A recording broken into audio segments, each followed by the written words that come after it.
엄마, 재민아! 자식을 가슴에 묻어야 했던 어머니. 그녀는 오늘도 아들에게 편지를 씁니다. 보고 싶은 아들 재민이에게. 그런데 큰아들 재민이를 잃은 상처가 아물기도 전 작은 아들 재화에게 이상한 일이 일어나기 시작합니다. 두 아들을 둘러싸고 일어났던 믿을 수 없는 이야기. 그 사연을 들어봅니다. 유난히도 추웠던 85년 겨울. 지방에 잠시 내려갔던 김소정 씨는 큰아들 재민이의 사고 소식을 듣게 됩니다. 재민아, 재민이 자니? 큰 사고가 아닌 줄 알았던 소정 씨. 그런데 그럴 리가 없어요. 재민아! 너 좀 나와, 재민아! 재민아! 그날 재민이는 친구들과 함께 집 앞 중랑천에 고기를 잡으러 갔었다고 합니다. 우와, 크다. 어?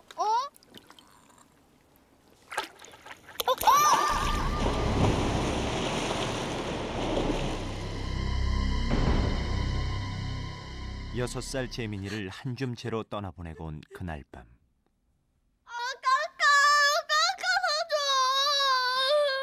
재화가 난데없이 투정을 부렸습니다.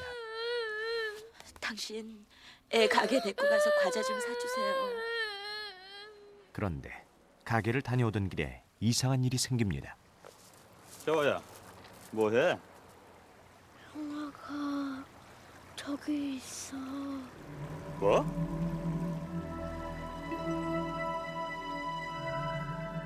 하지만 소정 씨가 놀랄까봐 아무 내색을 안 했다는 남편. 그런데 아가 왜 그래? 있어. 왜 그래, 아가? 뭐가 있다 그래? 저기 누가 있어. 그 소리 듣는 순간 아주 무섭고 아주 막 머리가 막 아주 막 솟구치고 이게 제이는 저리 가라에 막 떨려가지고 그 애하고 관련 있는 옷은 아주 다 벗어 챙기고 그 애하고 같이 놀았던 거는 다 이제 팽개치고는 그 뚝을 피해서 이렇게 도망을 애숙모 집으로 갔어요. 새 집으로 이사까지 갔지만 재화의 행동은 점점 더 이상해졌습니다. 그만 좀 울어. 도대체 몇 시간째야? 자다 말고 일어나 밤새도록 우는 것이었습니다. 그만 좀 울어. 유난히 눈물이 많고 정도 많았던 죽은 형 재민이. 소정 씨는 마치 죽은 재민이를 보는 듯했다고 합니다. 재화의 알 수 없는 행동은 그뿐이 아니었습니다. 어디 갔었어? 재화는 분명 누군가와 얘기를 하는 것 같았습니다. 빨리 마셔.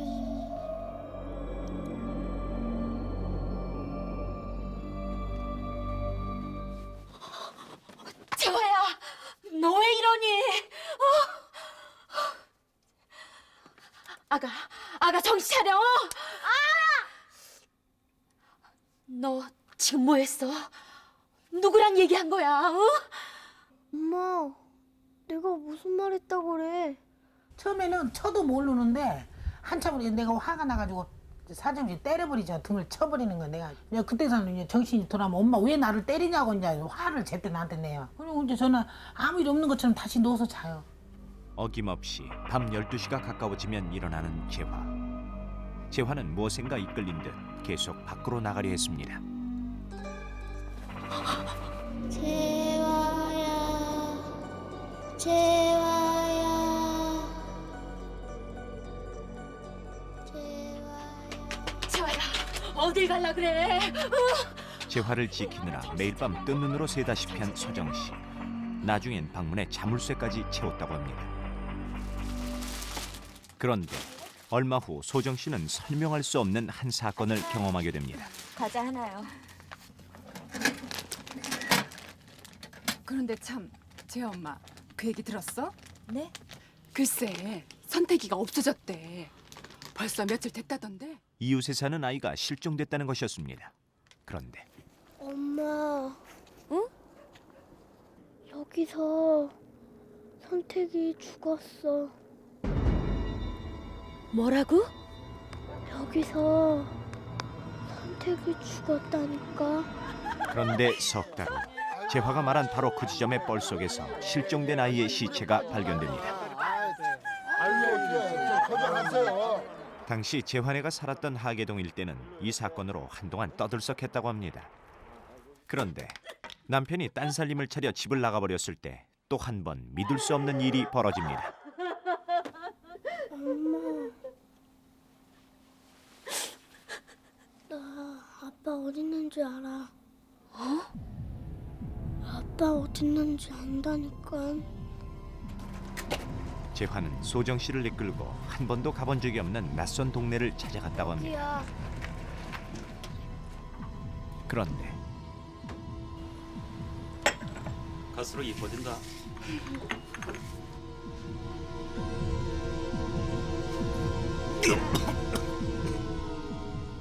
미행했어? 미행? 내가 이렇게 치사한 인간으로 보여? 그럼 어떻게 알았어? 재화가 가르쳐줬어. 재화? 얘가 그래서 한번 진짠가 가짠가 하면 따라와 본 것뿐이다. 내가 이제 그랬죠. 그랬더니 자기도 놀래는 거예요. 이거는 있을 수가 없다는 거죠. 우리 애가 무섭대요. 우리 애가 무섭다 그러면서 바로 그날로 집에 들어와서 같이 살았어요. 그 사건 후 재화의 증세는 나아지는 듯했습니다. 그런데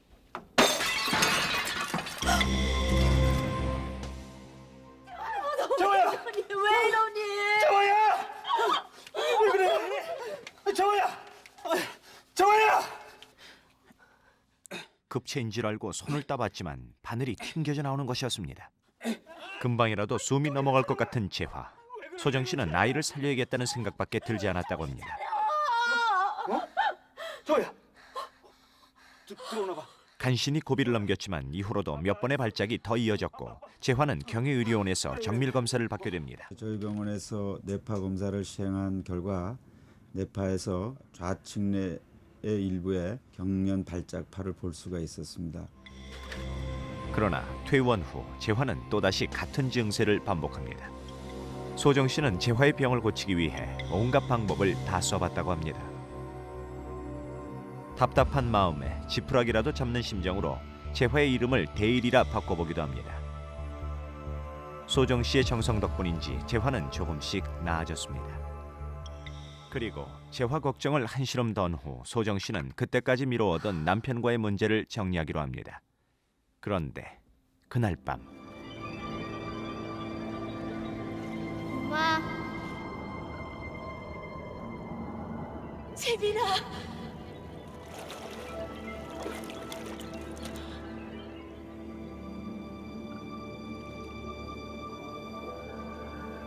엄마, 제가 이제 괜찮을 거예요. 재민아 너. 제가 잘 돌봐주셔야 해요. 제가 곁에 떠나면 안 돼요. 아셨죠? 재민아.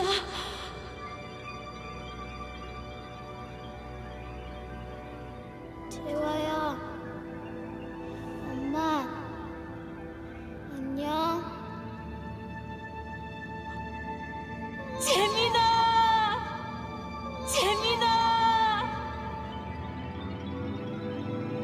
재민아.